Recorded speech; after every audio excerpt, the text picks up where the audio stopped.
اعوذ باللہ من الشیطان الرجیم بسم اللہ الرحمن الرحیم وَأَقِيمُوا الصَّلَاةَ وَآتُوا الزَّكَاةَ وَارْكَعُوا مَعَ الرَّاكِعِينَ أَتَأْمُرُونَ النَّاسَ بِالْبِرِّ وَتَنْسَوْنَ أَنفُسَكُمْ وَأَنْتُمْ تَتْلُونَ الْكِتَابَ أَفَلَا تَعْقِلُونَ وَاسْتَعِينُوا بِالصَّبْرِ وَالصَّلَاةِ وَإِنَّهَا لَكَبِيرَةٌ إِلَّا عَلَى الْخَاشِعِينَ الذين يظنون أنهم ملاقو ربهم وأنهم إليه راجعون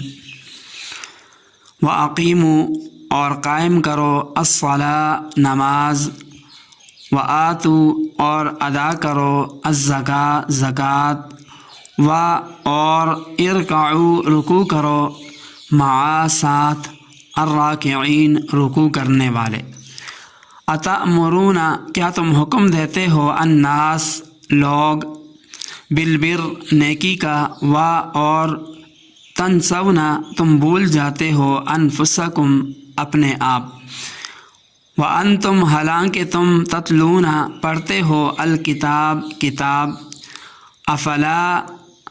کیا پھر نہیں تعقلون تم سمجھتے اور استعینوا تم مدد حاصل کرو بالصبر صبر سے والصلاة اور نماز اور انہا وہ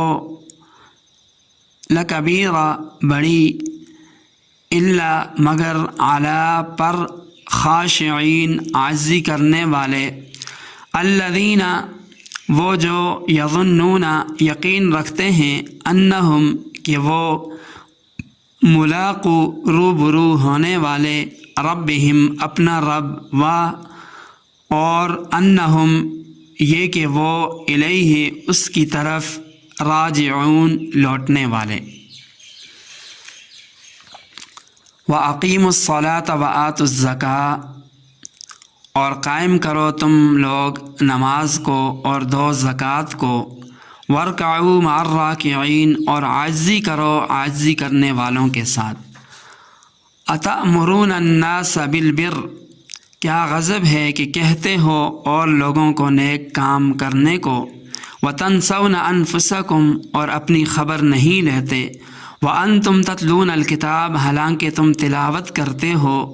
کتاب کی افلا تعقلون تو پھر کیا تم اتنا بھی نہیں سمجھتے واستعینوا اور مدد لو بالصبر والصلاة صبر اور نماز سے وَإِنَّهَا بے شک وہ نماز دشوار ضرور ہے الا علی الخاشعین مگر جن کے قلوب میں خشوع ہو ان پر کچھ بھی دشوار نہیں الذین وہ خاشعین وہ لوگ ہیں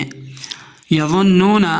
جو خیال رکھتے ہیں انہم ملاقو اس کا کہ بے شک وہ ملنے والے ہیں اپنے رب سے وانہم الیہ راجعون اور اس بات کا بھی خیال رکھتے ہیں کہ وہ اپنے رب کی طرف واپس جانے والے ہیں ایمان کی دعوت کے بعد یہودیوں کو اعمال صالحہ کی دعوت ہے وَأَقِيمُوا الصَّلَاةَ وَآتُوا الزَّكَاةَ وَارْكَعُوا مَعَ الرَّاكِعِينَ یہاں سے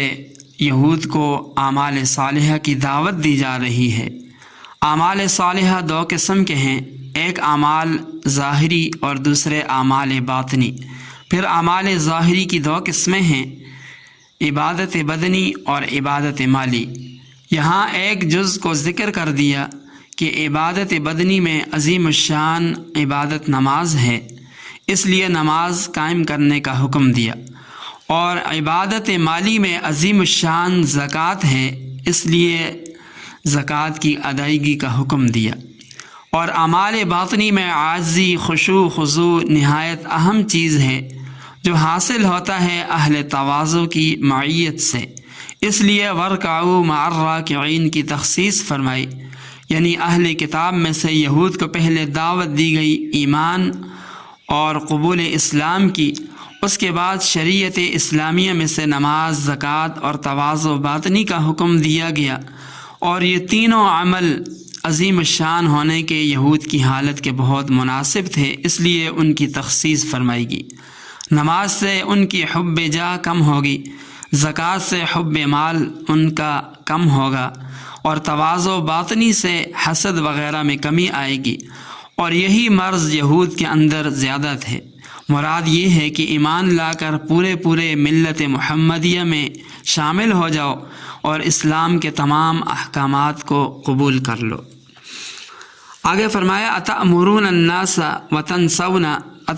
الناس بالبر وتنسون انفسکم۔ اس آیت میں خطاب اگرچہ علماء یہود سے ہے،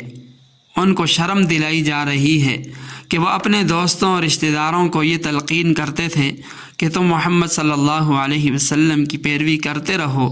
اور دین اسلام پر قائم رہو۔ جو علامات اس بات کی علماء یہود چونکہ یہ جانتے تھے تو اپنے رشتہ داروں سے کہتے کہ تم محمد صلی اللہ علیہ وسلم پر جو ایمان لا چکے ہو تو اس ایمان پر قائم رہو، اسلام پر قائم رہو، مگر خود نفسانی خواہشات سے اتنے مغلوب تھے کہ اسلام قبول کرنے کے لیے تیار نہ تھے۔ لیکن معنی کے اعتبار سے یہ آیت ہر اس شخص کی مذمت کر رہی ہے جو دوسروں کو تو نیکی اور بھلائی کی ترغیب دے مگر خود عمل نہ کرے، دوسروں کو خدا سے ڈرائے مگر خود نہ ڈرے۔ ایسے شخص کے بارے میں احادیث میں بڑی ہولناک وعیدیں آئی ہیں۔ حضرت انس بن مالک رضی اللہ تعالی عنہ سے روایت ہے، نبی پاک صلی اللہ علیہ وسلم نے فرمایا کہ شب معراج میرا گزر کچھ ایسے لوگوں پر ہوا جن کے ہونٹ اور زبانیں آگ کی کینچیوں سے کترے جا رہے تھے، تو میں نے جبرائیل سے پوچھا کہ یہ کون لوگ ہیں؟ تو جبرائیل امین نے بتایا کہ یہ آپ کی امت کے دنیا دار واعظ ہیں جو لوگوں کو تو نیکی کا حکم دیا کرتے تھے مگر اپنی خبر نہ لیتے تھے۔ ابن عساکر رحمہ اللہ نے ذکر کیا ہے کہ نبی پاک صلی اللہ علیہ وسلم نے ارشاد فرمایا کہ بعض جنتی بعض جہنمیوں کو آگ میں دیکھ کر پوچھیں گے کہ تم آگ میں کیوں کر پہنچ گئے، حالانکہ ہم تو بخدا انہی نیک اعمال کی بدولت جنت میں داخل ہوئے جو ہم نے تم سے سیکھے تھے۔ تو اہل جہنم کہیں گے کہ ہم زبان سے کہتے ضرور تھے لیکن خود عمل نہیں کرتے تھے۔ یہاں یہ بات بھی سمجھنے کی ہے کہ کیا جو شخص خود نماز نہیں پڑھتا تو کیا دوسرے کو بھی نماز پڑھنے کا حکم نہیں دے سکتا، جس طرح کہ اس آیت سے پتہ چلتا ہے۔ تو یہاں یہ بات سمجھ لی جائے کہ بے عمل یا فاسق کے لیے دوسروں کو واعظ و نصیحت کرنا جائز نہیں، اور جو شخص کسی گناہ میں مبتلا ہو وہ دوسروں کو اس گناہ سے باز رہنے کی تلقین نہ کرے۔ تو یہاں یہ بات سمجھنے کی ہے کہ اصل بات یہ ہے کہ کوئی اچھا عمل یہ الگ نیکی ہے، اور اس اچھے عمل کی تبلیغ دوسری مستقل نیکی ہے، اور ظاہر ہے کہ ایک نیکی کو چھوڑنے سے یہ ضروری نہیں ہوتا کہ دوسری نیکی بھی انسان چھوڑ دے۔ جیسے ایک شخص نماز نہیں پڑھتا تو اس کے لیے یہ لازم نہیں کہ وہ روزہ بھی ترک کر دے، بالکل اسی طرح اگر کوئی شخص نماز نہیں پڑھتا تو اس کے لیے یہ ضروری نہیں کہ وہ دوسروں کو نماز پڑھنے کے لیے بھی نہ کہے۔ اسی طرح کسی ناجائز فعل کا ارتکاب الگ گناہ ہے، اور اپنے زیر اثر لوگوں کو اس ناجائز فعل سے نہ روکنا دوسرا گناہ ہے، اور ایک گناہ سے یہ لازم نہیں آتا کہ دوسرا گناہ بھی ضرور کیا جائے۔ چنانچہ امام مالک رحمہ اللہ نے حضرت سعید بن جبیر رضی اللہ تعالی عنہ کا یہ قول نقل کیا ہے کہ اگر ہر شخص یہ سوچ کر امر بالمعروف نہی عن المنکر چھوڑ دے، یعنی لوگوں کو اچھائی کا حکم دینا اور برائی سے منع کرنا چھوڑ دے، اس وجہ سے کہ میں خود گناہ گار ہوں، جب گناہوں سے پاک ہو جاؤں گا تو لوگوں کو تبلیغ کروں گا، تو نتیجہ یہ نکلے گا کہ تبلیغ کرنے والا کوئی بھی باقی نہیں رہے گا، کیونکہ ایسا کون انسان ہے جو گناہوں سے بالکل پاک صاف ہو۔ حضرت حسن رضی اللہ تعالی عنہ کا ارشاد ہے کہ شیطان تو یہی چاہتا ہے کہ لوگ اسی غلط خیال میں پڑھ کر تبلیغ کا فریضہ چھوڑ دیں۔ حکیم الامت حضرت اشرف علی تھانوی صاحب رحمہ اللہ کے بارے میں آتا ہے کہ فرمایا کرتے تھے کہ جب مجھے کسی اپنی برائی کی عادت کا علم ہو جاتا ہے تو میں اس عادت کی مذمت اپنے واعظ کے اندر خاص طور پر بیان کرتا ہوں تاکہ واعظ کی برکت سے یہ عادت چھوٹ جائے۔ تو خلاصہ یہ ہے کہ اتأمرون الناس بالبر وتنسون کا مطلب یہ نہیں کہ بے عمل آدمی کو واعظ و نصیحت کرنا جائز نہیں، بلکہ مطلب یہ ہے کہ جو واعظ ہے اس کو بے عمل نہیں ہونا چاہیے، بلکہ خود بھی اس کو اپنی فکر بھی کرنی چاہیے کہ میں دوسروں کو نیکی کا حکم دیتا ہوں تو خود نیکی کا کام کیوں نہیں کرتا۔ فرمایا وَاسْتَعِينُوا بِالصَّبْرِ وَالصَّلَاةِ وَإِنَّهَا لَكَبِيرَةٌ إِلَّا عَلَى الْخَاشِعِينَ۔ علماء یہود خود بھی سمجھتے تھے کہ نبی آخر الزمان صلی اللہ علیہ وسلم نبی برحق ہیں، مگر حب مال اور حب جاہ یہ دو خصلتیں ان کو ایمان نہیں لانے دیتی تھیں۔ وہ خیال کرتے تھے کہ اگر ہم نبی پاک صلی اللہ علیہ وسلم پر ایمان لے آئے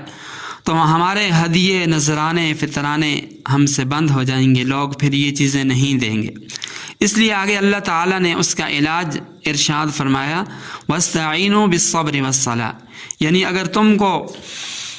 حب مال اور حب جاہ کے غلبہ سے ایمان لانا دشوار معلوم ہو تو صبر اور نماز سے مدد لو، یعنی ایمان لا کر صبر نماز کا التزام کرو گے، کیونکہ صبر سے حب مال کم ہوگا اور نماز سے حب جاہ کم ہوگی، کیونکہ نماز میں ہر طرح کی پستی عاجزی خاکساری ہے، اس سے ایسی بری خصلتیں تمہارے اندر سے ختم ہوں گی۔ فرمایا وَإِنَّهَا لَكَبِيرَةٌ إِلَّا عَلَى الْخَاشِعِينَ، نماز کے بارے میں فرمایا کہ یہ نماز بے شک بڑی بوجھل ہے، باری ہے،